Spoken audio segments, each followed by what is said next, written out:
Oi galera, eu sou o professor Ávila de português, do Gabarito, e vou corrigir com vocês agora a questão de número 3 da prova da URGS de 2014. Trata de voz verbal, voz ativa, voz passiva. Se tu não tem a questão contigo agora aí, dá uma olhadinha na tela que vai aparecer.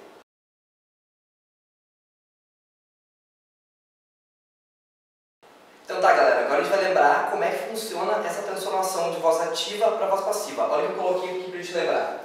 Primeiro passo. Quem é o objeto direto na voz ativa vira o sujeito paciente na voz passiva.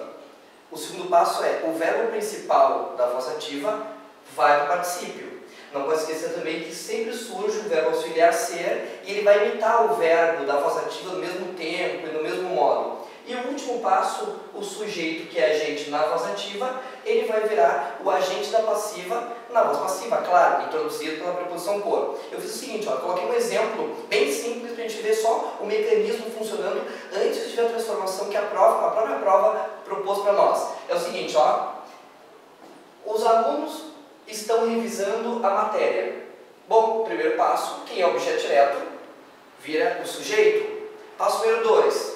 O verbo principal, para quem não lembra, dentro de uma locução verbal, o verbo principal ele é sempre o último. Então ele vem em forma de particípio para a voz passiva. Além disso, o terceiro passo diz que tem que surgir o verbo ser. Só que o verbo ser sempre imita o tempo e o modo do verbo da voz ativa. Então, se revisando é gerúndio, o verbo ser imitou o tempo também para o gerúndio, por isso ficou sendo. Não te esquece. Os outros verbos auxiliares que estiverem dentro da locução verbal, a gente copia exatamente iguais. O único ajuste que a gente faz é em relação a, por exemplo, a concordância. Antes eram os alunos estão, agora a matéria, que é o novo sujeito, está. E para fechar o último passo, quem é o sujeito vira o agente da passiva. E observe que apareceu a preposição por. Ok, essa transformação de voz ativa para a voz passiva. A prova pode propor para nós, por exemplo,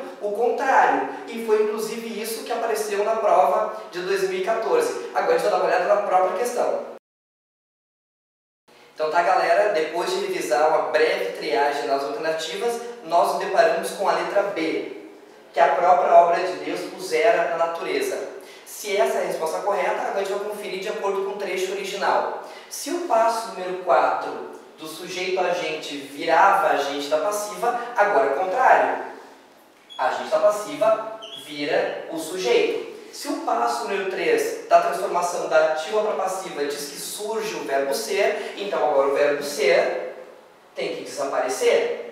Se o segundo passo diz que o verbo principal vai para o particípio, então significa que agora o meu verbo principal que está no particípio volta para a sua forma original. E como é que eu sei a forma original para qual tem que voltar o meu verbo? É só verificar o verbo ser. Fora é pretérito mais que perfeito. Então o meu verbo por vai ficar também no pretérito mais que perfeito. A grande dúvida que o pessoal pensou agora foi o seguinte, ó. Bom, mas o primeiro passo, que o objeto direto virava sujeito, agora não é o contrário? Sim, está correto. E ele continua aparecendo aqui. O que a banca fez foi utilizar uma frase que tem pronome relativo. Esse que continua retomando a ordem hierárquica, que agora deixa de ser sujeito e passa a ser o objeto direto tranquilamente. Observe que nessa prova, nessa questão, a alternativa que teve a maior índice de erros nesse dia foi a letra C. E rapidamente eu podia eliminar essa possibilidade, porque na letra C eu tinha 3 verbos no trecho original, mas na alternativa C eu tinha apenas um. Logo, essa transformação está errada.